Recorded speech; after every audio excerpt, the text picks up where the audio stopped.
Are we ready?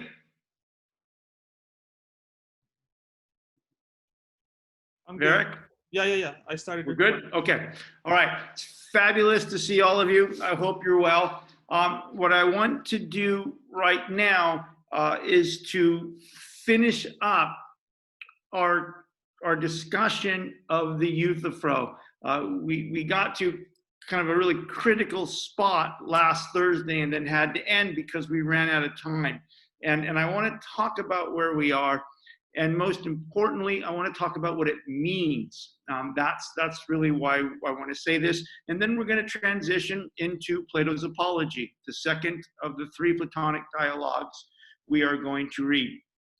So on last Thursday, we spent the entire lecture walking through each of Euthyphro's claims or assertions about what piety is, or as James says, holiness, right? What is piety or what is holiness?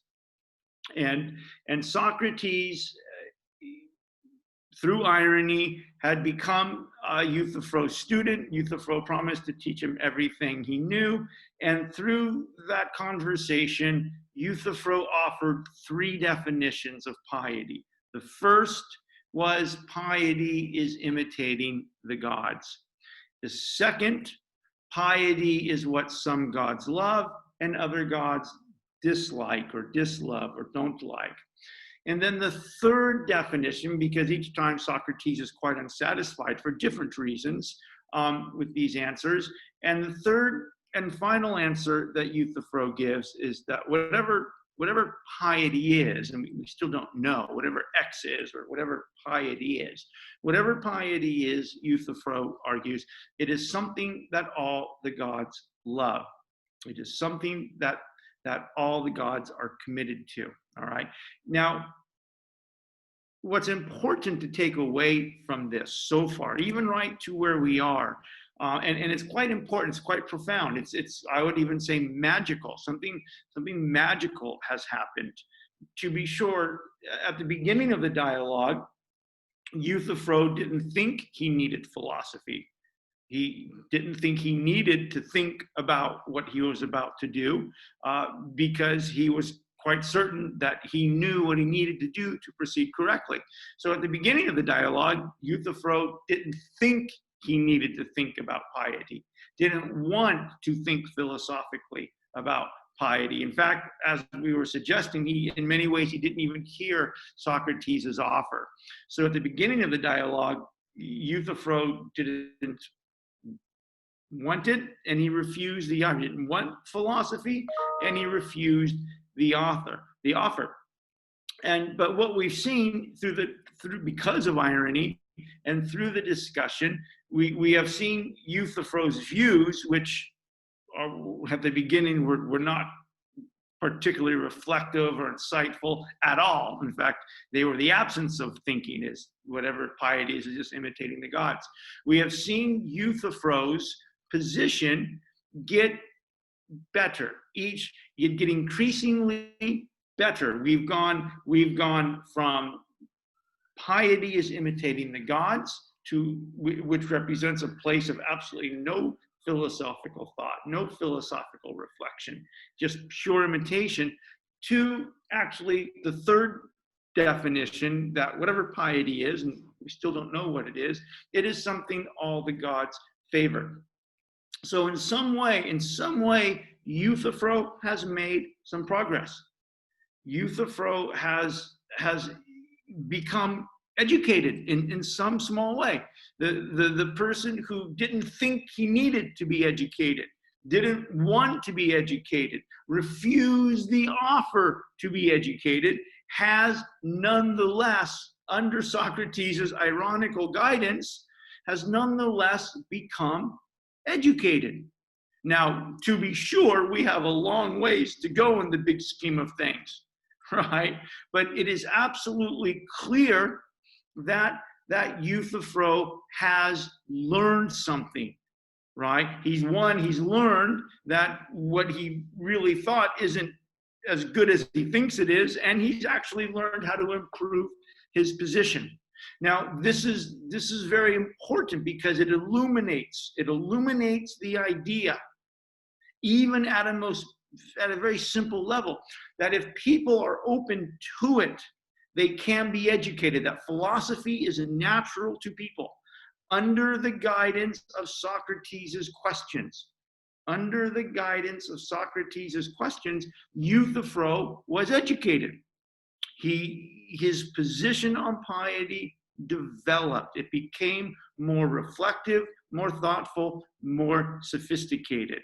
So the young man who didn't think he needed philosophy, didn't think he needed to think, refused the offer to think, has in fact been educated, has in fact been improved in some way, right? And this is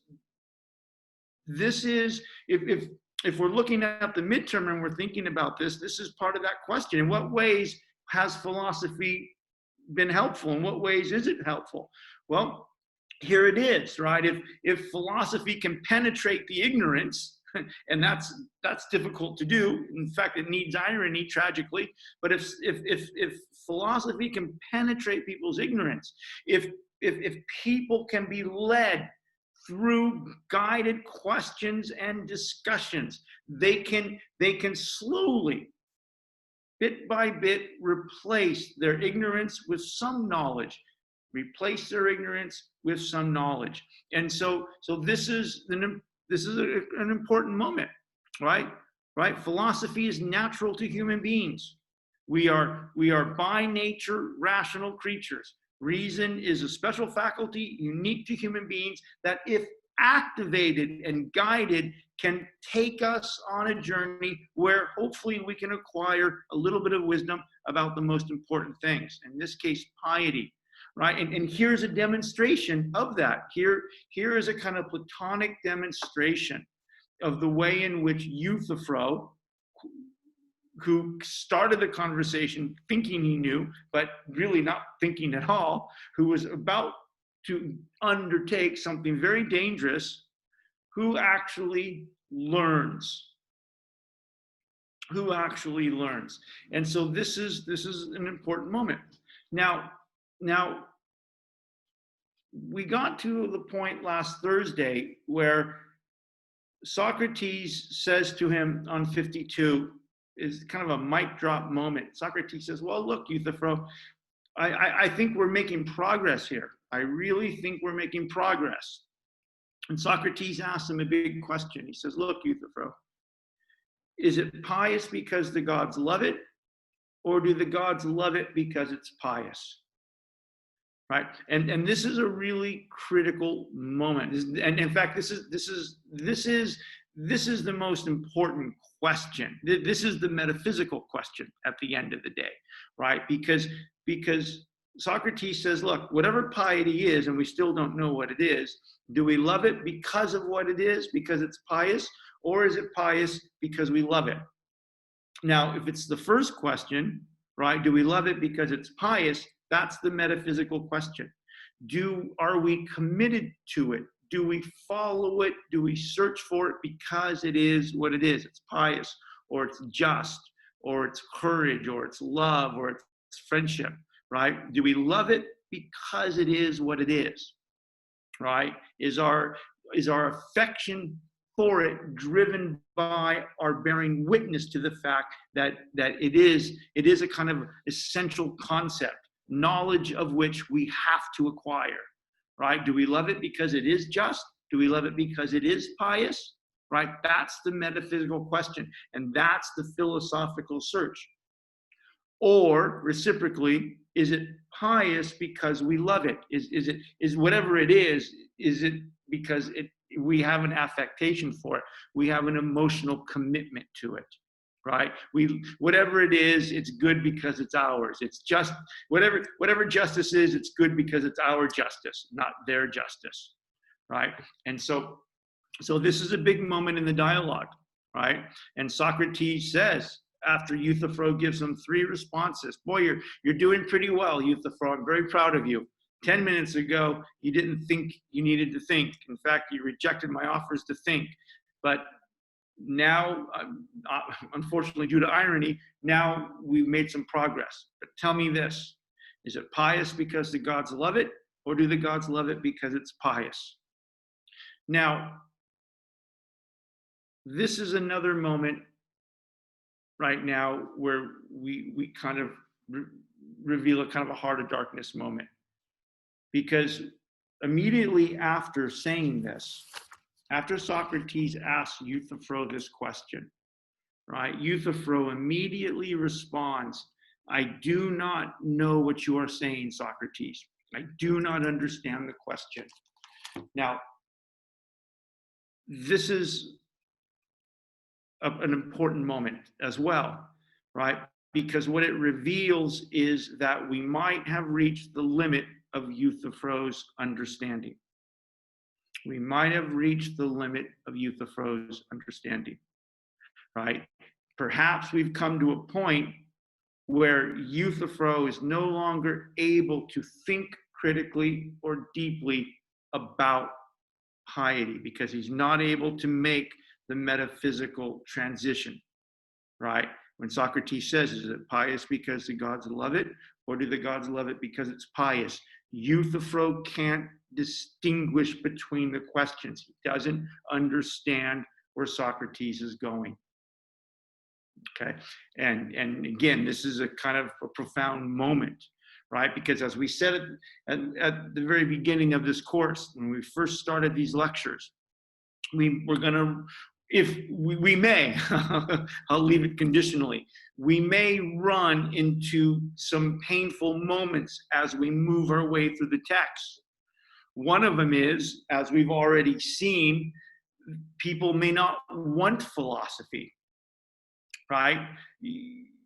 Socrates offered Euthyphro the opportunity to reflect twice. Euthyphro rejected it. The conversation only continues because of irony, right? But even though the conversation continues and Euthyphro makes some progress, some education does take place, philosophy is helpful, right? Euthyphro has elevated his consciousness. We now come to a point in the conversation where we might have reached the limit of Euthyphro's cognitive capacities, of his intellectual capacities. Socrates asks him the question, is it pious because the gods love it, or do the gods love it because it's pious?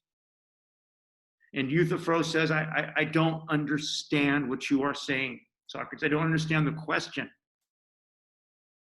Now, again, without being too dramatic, this is an extraordinary moment. What does it mean if Euthyphro doesn't understand the question or can't work his way through the question, right? What does that mean, right? If there's a limit to Euthyphro's capacity to think deeply about important things, what are the implications for us? So this is an important moment. We may have kind of come to a limit with Euthyphro.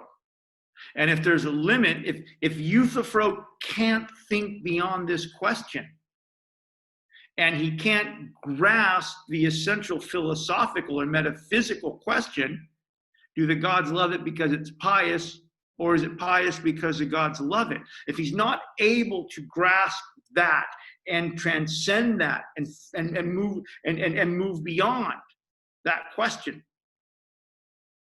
then this has extraordinary implications for the entire idea of classical political philosophy.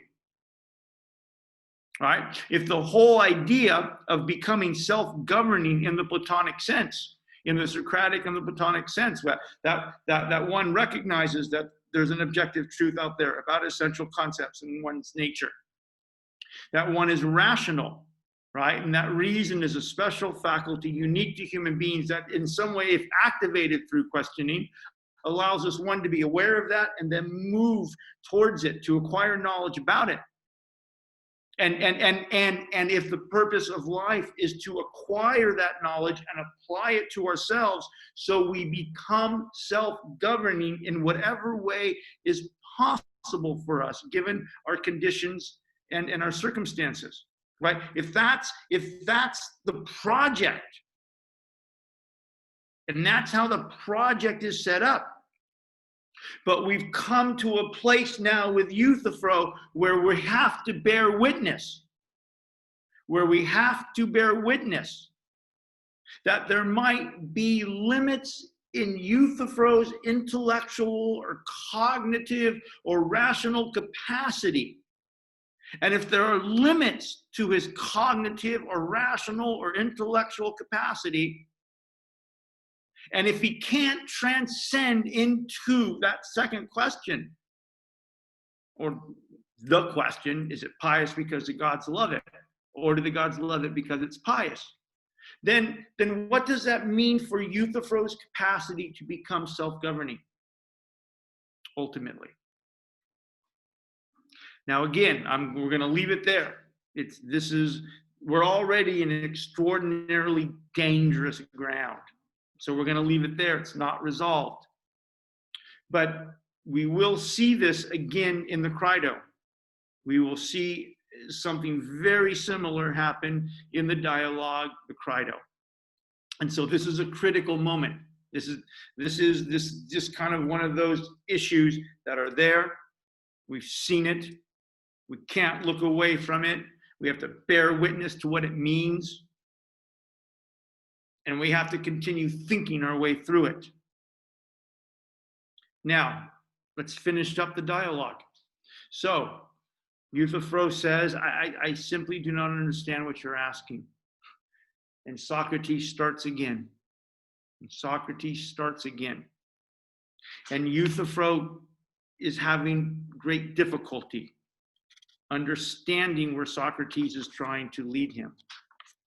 And then finally on 61,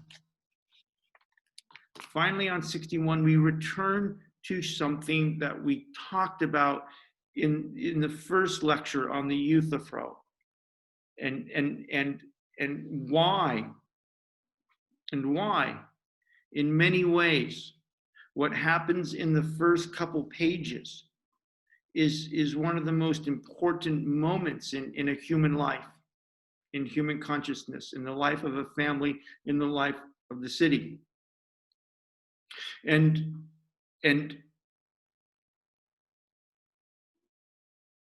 when we had to confront this idea that Socrates is shocked about what Euthyphro was about to do, how he offered him on two separate occasions an opportunity to think about whether or not the ideas in Euthyphro's head about what piety is are, one, good ideas, and two, if they're useful, or if they're not, in fact, going to do some harm. And of course, I was famously melodramatic in my old age and said, look, this is a critical moment, because this is one of those moments, and we're all going to have these moments in our life where the thoughts in our heads and the actions we are about to undertake are profound. They're important. They're going to be 5 or 10 moments in your life where you're going to be in this moment. And when the thoughts in your head and the actions you're about to undertake are going to have a profound impact on your life, and a potentially catastrophic impact on your life. In fact, once you set this stuff in motion, you may not be able to take it back. And so this is a critical moment. And after going back and forth with Socrates, right, Socrates finally says to him on page 61, and you can imagine Socrates is becoming exasperated. And he's becoming exasperated on an intellectual level because Euthyphro can't follow the conversation anymore. And he's becoming exasperated on an existential level because the profundity of the moment is this is such a profound moment. Euthyphro has come to undertake something really serious that's going to have potentially catastrophic influences on him, on his family, by extension, the city. This is what's at stake. And finally, Socrates says on 61, finally, after going around and around, Socrates says, then, my goodness, Euthyphro, then we must consider again from the beginning what the pious is, since I will not voluntarily give up out of cowardice until I learn it from you. And he says, so do not dishonor me. Socrates says to Euthyphro, don't dishonor me, but apply your mind in every way as much as possible and tell me the truth. That what you know to be piety. And he says one line later, he says, and this is one of the most, it's so simple, but it's so profound. And it's really the essence of what we're doing in this class. And Socrates says to Euthyphro, he says, look, Euthyphro, if you, Euthyphro, if you didn't know, if it turns out at the end of the day, at the end of this fucking conversation we're having, right? Socrates says, look, at the end of the day, after this damn conversation, before you're about to do what you're about to do, thank God I ran into you, right? He says, for if you didn't know plainly the pious and the impious, there is no way that you would ever have attempted to prosecute an elderly man, your father, for murder on behalf of a hired man. Rather, as to the gods, you would have dreaded the risk that you would not do it correctly. And as to human beings, you would have been ashamed. Right? There it is.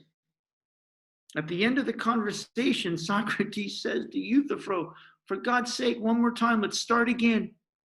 You promised to tell me what the pious is. I've become your student in the hopes of learning so I can defeat Miletus. But forget all that. This is really important. You're about to do something extraordinarily important and potentially catastrophic to you, your family, your father, and the city. And there's no way, Socrates says, there's no fucking way you'd undertake such an extraordinarily important undertaking if you weren't really certain about what the hell you know and about whether what you know is useful. For surely you would not have done something so profound if you weren't clear about it. The hell's wrong with you, is what he's saying. Right? And this is extraordinary. And by the way, this applies to all of us. Socrates is speaking to all of us. As we think about the important things, as we go about our lives, about what it means to love, what it means to be a spouse, what it means to raise children, what it means to be pious, what it means to be just, what it means to be a citizen. How in the hell do we know if what we're thinking is correct and what we're going to do produces elevated outcomes? The hell are we doing? And Socrates gives them the smackdown. Wake the fuck up, Euthyphro. You're on your way to do something really, really serious. That's possibly going to have catastrophic consequences. There's no way in hell you would be here if you really didn't fucking know. But guess what? It turns out that you don't really know. Get woke. And he says, there's no way. He says, for if you didn't know plainly the pious and the impious, there's no way that you would ever have attempted to do what the hell you're about to do. One, because given your own traditions, you're going to offend one of the gods, is what he said. And with respect to the other human beings, your family, you'd be ashamed of being so ignorant and causing so much damage. Your ignorance and your narcissism is going to cause damage. You should be ashamed. You claim to know, you don't. You're on your way to do something important, but you won't fucking think about it. And it turns out you don't know. It turns out you're quite ignorant. It turns out you don't know what you need to know to proceed correctly and well. And in fact, you're about to do something dangerous. You're a danger to yourself, Euthyphro. You're a danger to your family. You're a danger to the city. You should be ashamed.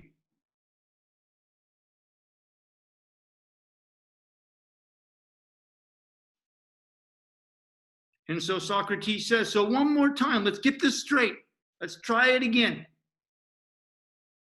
And Euthyphro says, oh, I'm so sorry, Socrates. Some other time then, Socrates, for now I am in a hurry to go somewhere else, and it is time for me to go away.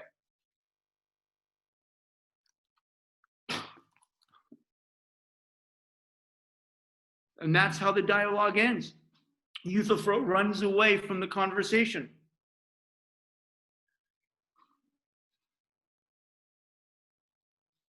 Thank God Socrates accidentally happened to meet him there.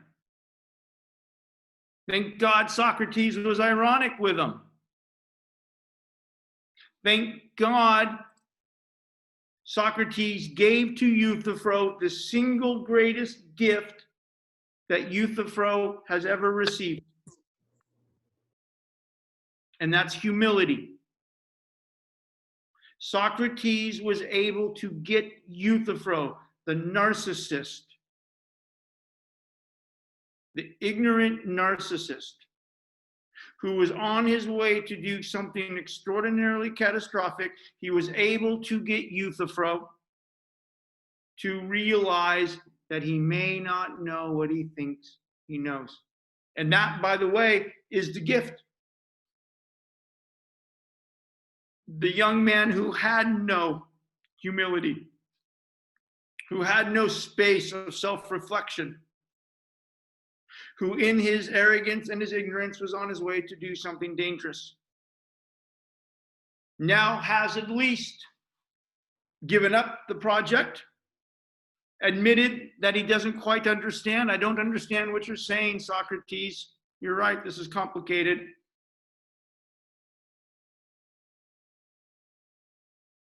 Now, to be sure, this is a difficult day for Euthyphro. This conversation with Socrates isn't pleasant. But it happens to be the best day of Euthyphro's life. It is the best day of Euthyphro's life because he has acknowledged that he doesn't know what he needs to know to proceed correctly. He has acknowledged a little bit of humility, and he's taken the first step, hopefully, we don't know how the dialogue ends, but he's taken the first step into a philosophical journey.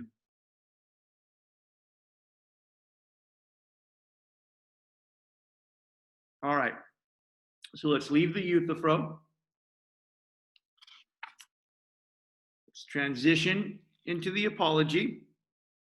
All right, the second dialogue that I've asked you to read, the Apology of Plato. Literally, the reason why Socrates meets Euthyphro at the courthouse is he's there to learn the charges that have been filed against him by Miletus. As we will see, Socrates is charged with corrupting the youth and not believing in the gods of the city.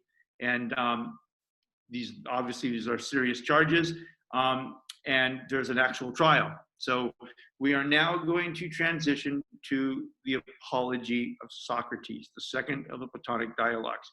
And the Apology of Socrates is literally the account of Socrates' trial. This is Plato's account, eyewitness account of the actual trial of Socrates. That's what the dialogue is. So what I want to do is I want to say a few words about the title. I want to set up some context, and then we'll talk again about one of those extraordinarily important things in the Platonic dialogues that happen before the important things happen. Okay? So let's now transition officially to the Apology.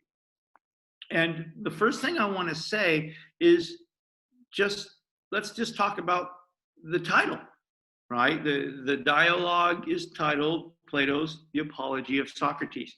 And the first thing we need to do is talk about the title, because the Apology of Socrates, when Plato uses the word apology, he uses it in a fundamentally different way than we most often use it. In fact, he uses it in exactly the opposite. All right. So let's just set this in context, right? And be a little playful. So in our context, right, when we use the term, if I say to you in a contemporary context, in this moment, say in this conversation, I say to you, to all of you collectively, I apologize for how bad my lectures are. I'm sorry. I apologize for how shitty these lectures are. Now, if I say that, if I say I apologize for how bad my lectures are, right? When I use the word apologize in that sense, excuse me, I mean it in two ways, right? When I apologize, I mean two things. I'm saying two things. One, I'm acknowledging that I've done something wrong, right? The lectures are bad, right? I'm acknowledging that I've done something inappropriate or wrong.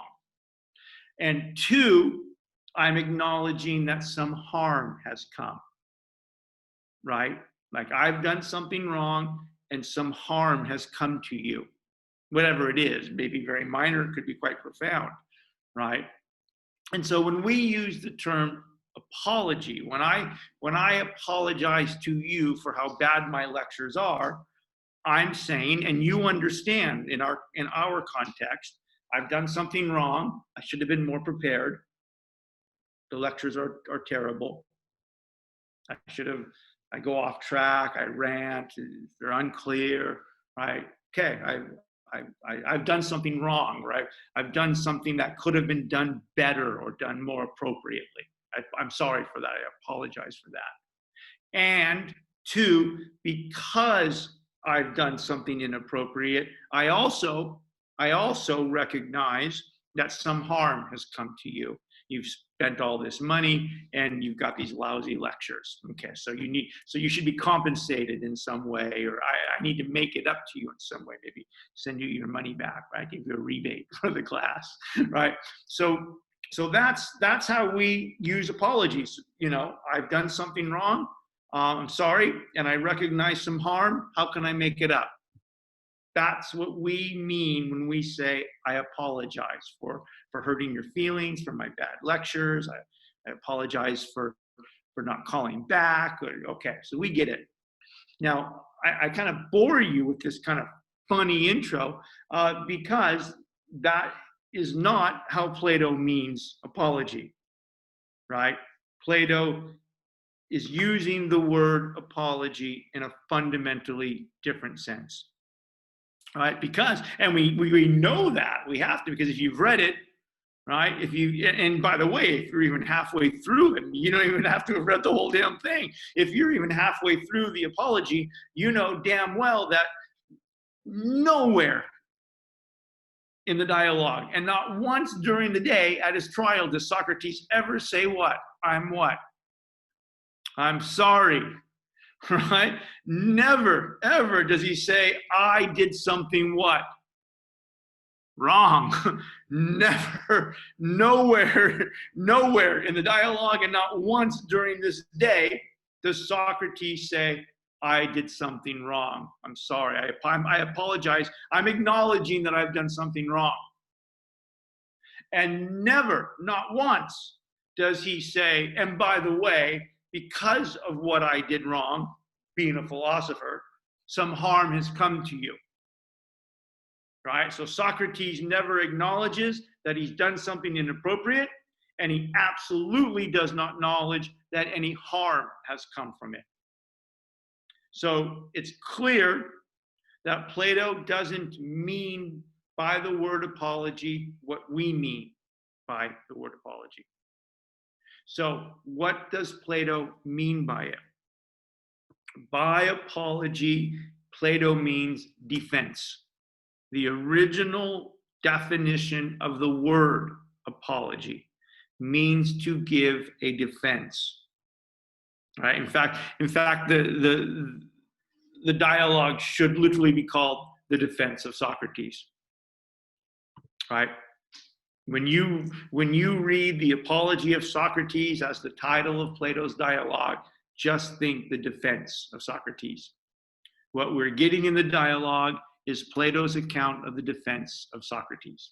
That's the first thing. So just know that, right? When we're reading Plato's Apology, just know that Socrates isn't acknowledging that he did anything wrong, and he's definitely not suggesting any harm has come from it. In fact, it's playful.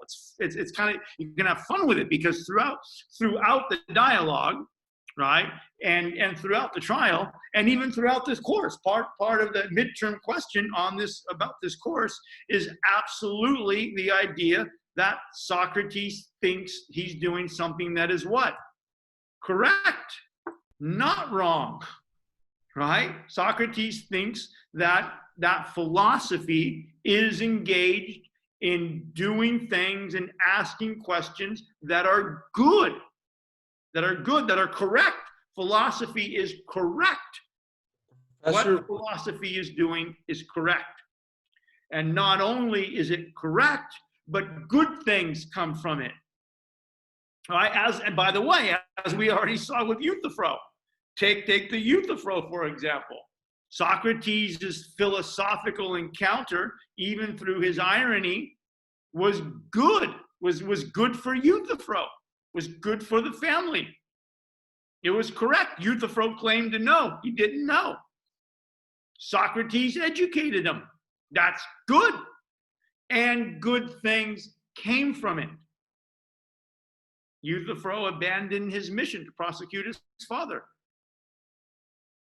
All right? So never does Socrates say, I've done something wrong, nor does he ever acknowledge that harm has come. In fact, quite the opposite. Socrates spends 30 years of his life doing philosophy, which he thinks is the correct thing to do. And not only does he not think it harms people, he thinks it elevates people. It elevated Euthyphro. Professor? As we will see, it may elevate other human beings. It may elevate the community. So even this playful way of thinking about apology is actually quite instructive. It's useful to kind of juxtapose. When we use the word apology, we acknowledge I've done something wrong and some harm has come from it, right? But Socrates doesn't say that ever. In fact, quite the opposite. Philosophy is good and good things come from it. So the defense means, the apology in this case means defense. This is the defense of Socrates and the defense of the philosophical way of life. All right.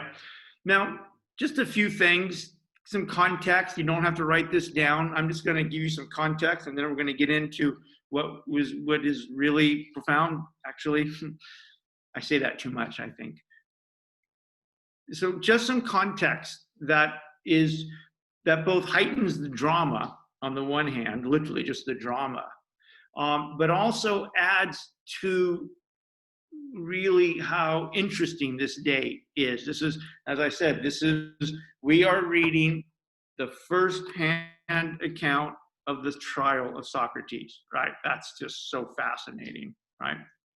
And there are some kind of interesting things in a kind of historical, contextual way to know that, like I said, one, illuminate some of the drama and make it even more fascinating, right? And so what are those things? So again, you don't even have to write this down, just some context stuff. One, in the Greek tradition, I won't even call it a legal tradition because technically they didn't have a legal tradition in the way that we have a legal tradition. So to say first in the Greek legal tradition, even that's a kind of misnomer, right? I should say, as was customary in Greek trials like this. As was customary in trials like this. especially the very serious ones. Socrates has been charged with corrupting the youth and either not believing in the gods of the city or inventing new ones, right? Which is, again, from the point of view of the tribal conception of justice, what we were talking about, which seemed like 100 years ago, this is a very serious thing, right? And the Greeks of this time had a tribal conception of justice. So these are capital charges. These are what we would call capital crime charges. I mean, if Socrates is found guilty, which he is, one possible punishment is execution, which they deliver and he dies, right? Socrates, we're reading this trial, and at the time of this trial, Socrates has 7 days to live. Because as we know, he's found guilty and he's sentenced to die, and he lives 7 more days before he's executed. So this is a big day. And trials like this, it was customary that they started at sunrise and they had to be concluded by the end of the day. Right? They started at sunrise and they had to be concluded by the end of the day. So one of the most important and famous trials in Western civilization about Socrates and about philosophy, it lasts 1 day. It lasts 1 day. It's got to be started and finished in 1 day. They didn't have this tradition of 3-month trial, 4-month trial, 6-month trial. Nothing like that. It's 1 day. Started at sunrise, had to be concluded by the end of the day. So all of this is going to be decided in the heat and the tumult of 12 hours, 14 hours, which again is fascinating. So second thing, there are no prosecutors and there are no defense attorneys in this system, right? In our legal system, we have a prosecutor and we have defense attorneys. And if we're just talking, I'm not talking about personal law, but state law, right? If I've done something and the state's gonna, if I've broken the law, I've committed a felony or something, right? The district attorney assigns a DA, a prosecutor, and a prosecutor brings charges against Nick Dungy for having bad lectures, right? And then Nick Dungy hires an attorney to defend me. Right? That's how our legal system works. There are prosecutors and there are defense attorneys. But in this system, there are no prosecutors, there are no defense attorneys. If you bring a lawsuit against somebody, as Miletus is, you have to try it. You have to stand up and you've got to prosecute or you've got to argue the case. There's no prosecutor, no such thing as a prosecutor. So Miletus, as we will see, Miletus brings the charges on behalf of 2 other fellows, Lycon and Anitus. But because Miletus brings the charges, Miletus has to stand up and argue the charges, for better or for worse. And by the way, as we will see, for the worst, he's not prepared, sadly. And reciprocally, Socrates can't hire Nick Dungy to defend him. There was no such thing as defense attorneys. I suppose you could hire someone who was really good at forensic rhetoric or something like that, right? And they could coach you. You could do that if you had money, and lots of wealthy Athenians did that, when they were being sued, but you still had to stand up and defend yourself. There were no defense attorneys.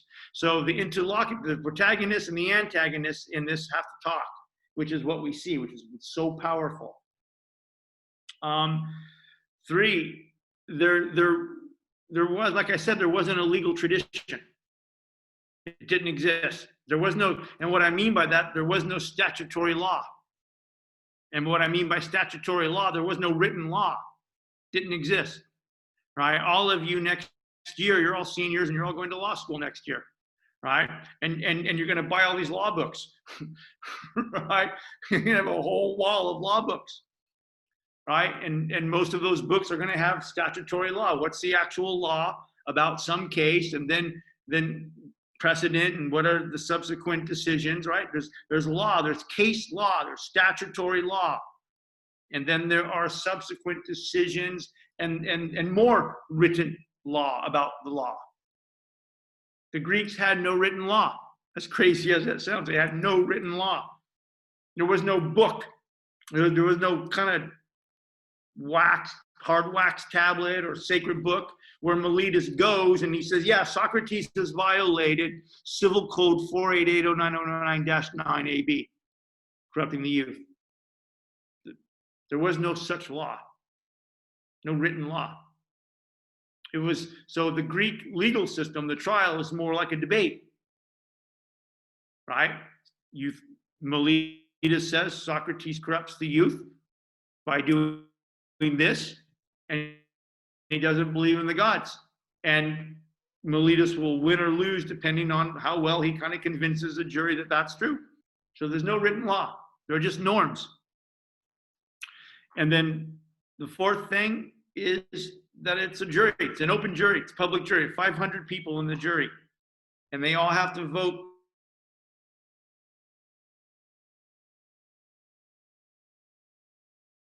There are 5 that will decide Socrates' fate.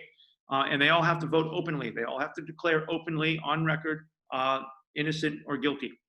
So that's it. That's kind of the context. Trial's got to take place in one day. There are no prosecutors, no defenders. The interlocutors have to argue it out on their own. There's no written law. It's more like a debate. And at the end of the day, 500 men are going to decide whether he's innocent or guilty. And it's a simple majority. That's it. All right? That's the kind of context. And that's what I mean. In some ways, that's very dramatic, right? You think about this is one of the most famous trials in Western civilization, right? And this is that kind of directs and arcs Western civilization in a certain way.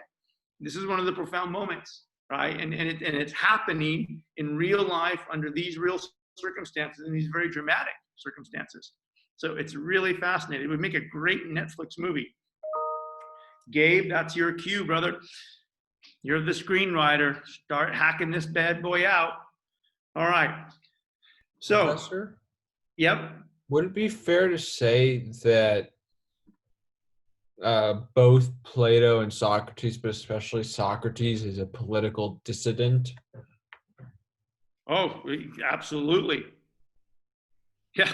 Yeah, because as I was reading through this, I couldn't help but think that these guys are like whistleblowers or watchdogs or oversight people of some sort, and they're seeing that the city is crumbling and they know what the problem is.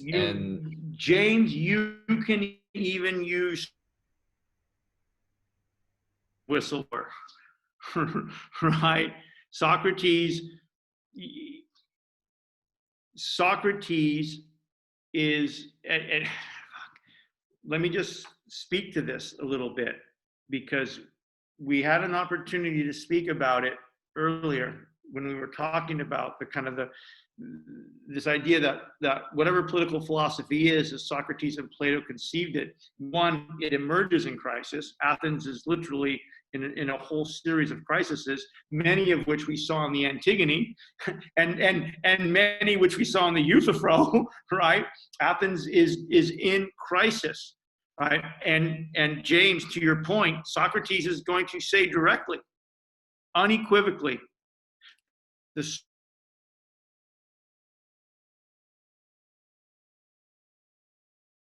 crisis, the religious crisis,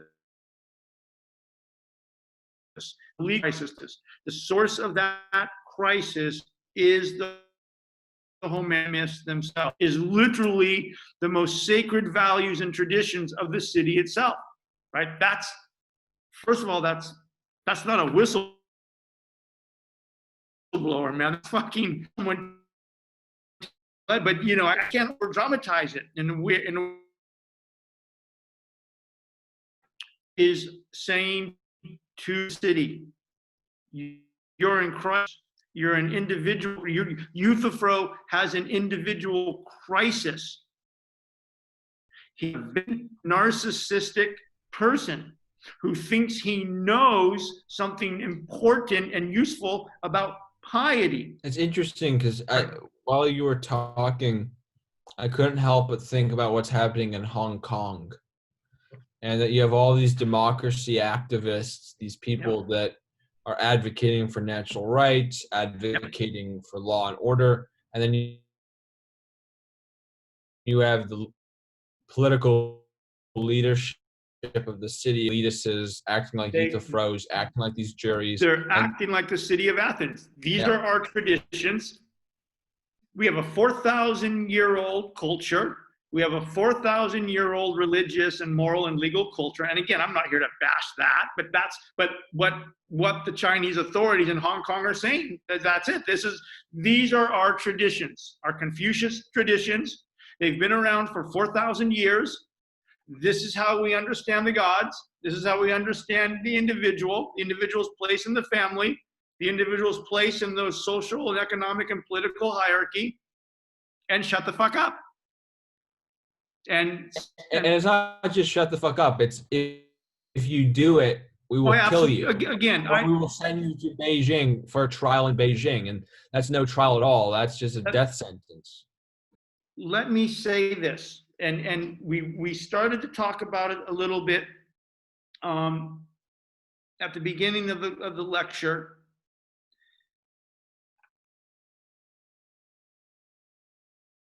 And I held off a little bit because one, I had some places I want to go, and these are very intense times, and so I was kind of holding back. There are two things, I keep saying that, and I apologize, to take away from this class, or there are many things to take away from this class. One of them is the irony thing. Don't be Euthyphro, for God's sake, I fucking beg you. Don't be, whatever you're going to do in your life and however you're going to go in your life, when you leave me, don't leave me as Euthyphro. That's one of my only fucking missions. That's one of the deep things. The other deep thing, and we were riffing with it when we talked about this whole idea that whatever political philosophy is, it begins in crisis, but it also sets in motion crisis. Right? Socrates has walked around Athens for 30 years asking very difficult, penetrating, relentless questions about the most important things, and he's shaking the traditional and the traditional values of Athens. And the second kind of thing that you take away from this is that political philosophy is dangerous. It's dangerous. There's no such thing as safe political philosophy. It's dangerous. And by the way, if you're sitting out there, and I can't see your faces, I see some of them, but if you're sitting out there and you are a political philosopher in your soul, and in your own way, you're like Socrates, and you've got this voice in your head that's telling you this isn't fucking right. The economic injustice, the racial injustice, the political injustice, the ethnic injustice, the gender, all this fucking shit isn't right. And there's got to be a better way to do it. And by the way, that's all philosophy is. It's that voice in your head calling you. It's a reason in your mind calling you to, one, bear witness that there may be sort of superior ways to think about this stuff. And you need to, because the city's on fire. Once that happens to you individually, that's dangerous. In fact, we're going to get there in just a second. It's dangerous. First, it creates conflict in your mind, right? Because now you're sitting at home alone, week after week. You're going on long walks, and because you're struggling in your mind, because you're coming to bear witness. You're coming to realize that all this shit that people told you about the most important things may not be right for whatever reason. And it's not my job to diss on it. Like, I don't know. But this is what's happening in your head. You know it. And so first, the conflict is inside your mind. There's a danger inside your mind. You can listen to that voice and you can begin a philosophical journey, or you can just shut the fuck up and do what you're told. While that crushes your soul, while it crushes your voice internally. And then that conflict in your own mind, because you're thinking about political philosophy, you're questioning the traditions. And by the way, you're questioning everything. You're not just questioning the safe ones and ignoring the heavy ones. It's not how it works. And then the conflict emerges from your mind, maybe to your friends, because then you start talking to this with your friends. And by the way, you will soon learn who's your friend and who isn't. And then the conflict may spread to your family, because then you say to your parents or your ethnic group or your racial group or your tribal group, it doesn't matter. Hey, why are we doing these things? Maybe I'd like to marry that person. Or gee, maybe I don't want to marry a member of the tribe. Maybe I'm fucking in love with that person. Or you know what, I don't want to be a housewife. Maybe I want to go do this. Or you know what, I want to go do something else, or whatever the fuck it is. And then there's conflict. And then, as James is saying, and as I know, because I know many of you, I speak to you privately about this journey ends up on the street. You're out there fucking protesting with the Black Lives Matter moment and the economic injustice moment, the social injustice. You're out there on the fucking streets. And by the way, they're shooting you. It's not a joke. This is not a fucking joke. And as James said, as you know, they'll kill you. They killed Socrates. They didn't kill him accidentally. Right?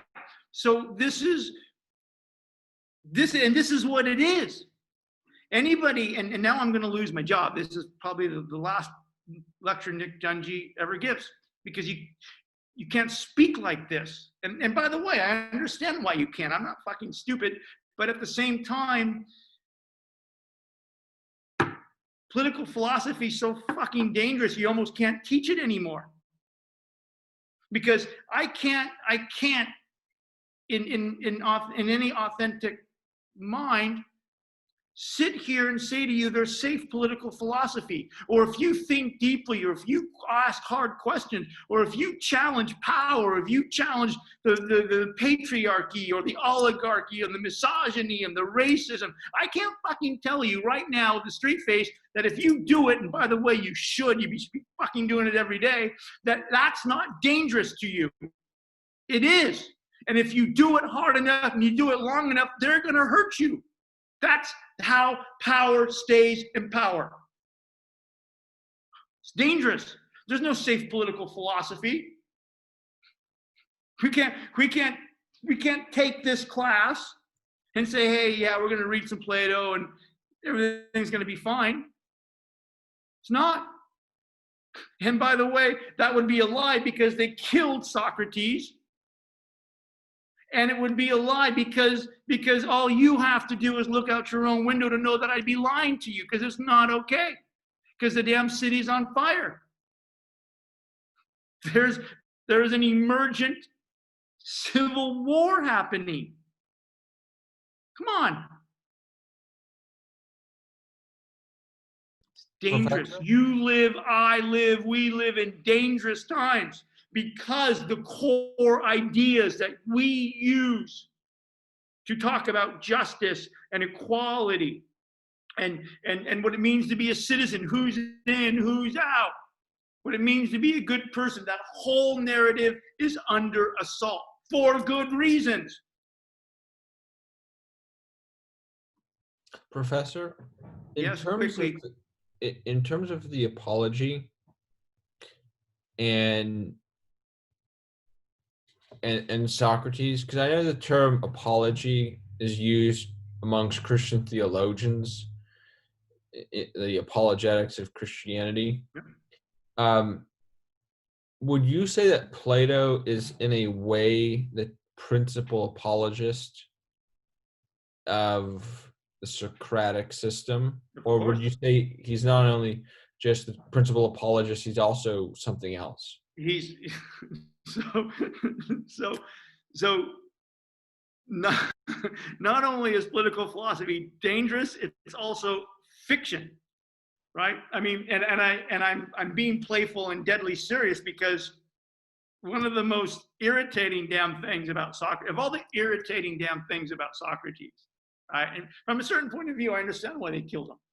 Okay, right? Of all the irritating things about it, the most irritating thing about effing Socrates is he never wrote anything down. We talk about Socratic thought, right? I talk about Socratic political philosophy, and in a weird way, I really should be saying Plato. I should be, because Socrates never, there's not a single Socratic letter. There's nothing, Socrates wrote nothing down. He never wrote anything down. We don't know what he thought. So Plato is kind of like how in post-biblical times a bunch of people got together and wrote the book, but the book itself wasn't written directly by, say, Jesus or by James, Abraham. I wouldn't even say post-biblical. The Bible is exactly what you said, right? The Bible, what we call the New Testament Bible, right, was written 325 years after the death of the crucifixion of Jesus, by people who never met him, never even met the people who apparently met Jesus. And it was hammered together. It's fiction.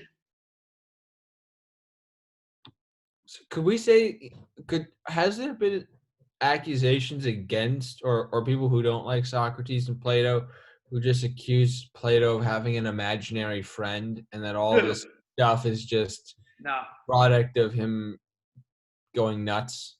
Now, there's Aristophanes and there's Xenophon. So was Xenophon the guy who inspired the Stoics? I don't know. Yeah, I don't know Xenophon's relationship to the Stoics. I mean, look, there would have already been in Platonism and in whatever Xenophon was writing, early ideas of Stoicism. There's a direct line between Socrates and Boethius, for sure, or Plato and Aurelius, or Plato and Cicero, absolutely. All right, we got to end it here. We're going to pick this up on Thursday. We've got 2 more lectures on the Apology, and then the Credo, and then we head to the midterm. Professor, on Thursday, can we go over my paper? Just like, so I can tell you my structure. During lecture? No, in office hours. Yeah, of course. Okay.